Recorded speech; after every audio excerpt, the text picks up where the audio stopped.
ব্রাহ্মণবাড়িয়ায় অনুষ্ঠিত হয়েছে মনোমুগ্ধকর নৌকা বাইচ প্রতিযোগিতা। মঙ্গলবার বিকালে জেলার সরাইল উপজেলার নোয়াগাঁও ইউনিয়নের কুচনি বুড্ডা উদ্যোগে বুড্ডা এলাকায় তিতাস নদীতে এ নৌকা বাইচের আয়োজন করা হয়।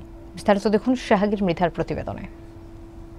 ক্ষমতাপুর উত্তর প্রান্ত থেকে বুড্ডা সোনালী ব্রিক্স পর্যন্ত প্রায় 2 কিলোমিটার এলাকায় এই বাইচ অনুষ্ঠিত হয়।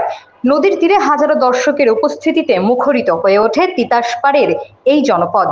স্থানীয়রা ছাড়াও অন্যান্য এলাকা হতে আগত মানুষের সমাগমে উৎসব মুখর পরিবেশ সৃষ্টি হয়।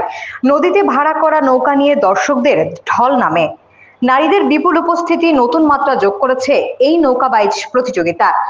নোয়াগাঁও ইউনিয়ন পরিষদের চেয়ারম্যান মনসুর আহমেদের সভাপতিত্বে প্রধান অতিথি ছিলেন উপজেলা নির্বাহী কর্মকর্তা মোহাম্মদ মোশাররফ হোসাইন।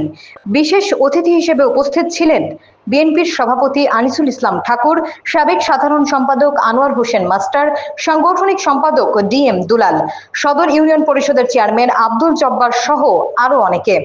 এছাড়াও উপস্থিত ছিলেন ইউনিয়ন যুব দলের সাধারণ সম্পাদক শফিক মৈশান, যুগ্ম সদস্য সচিব সাব্বির হোসেন, শাহবাজপুর ইউনিয়ন যুব দলের সাধারণ সম্পাদক সাইমন মিয়া, ইউপি সদস্য মোহাম্মদ আরিজ মিয়া ও অলি আহাদ মৃধা, ইউনিয়ন যুব দলের সাধারণ সম্পাদক সাইমন মিয়া, ওয়ার্ড বিএনপির সভাপতি রাজ্জাক মিয়া, সহসভাপতি আওয়াল মিয়া, সাধারণ সম্পাদক জীবন মৃধা সহ স্থানীয় বিভিন্ন পর্যায়ের নেতৃবৃন্দ।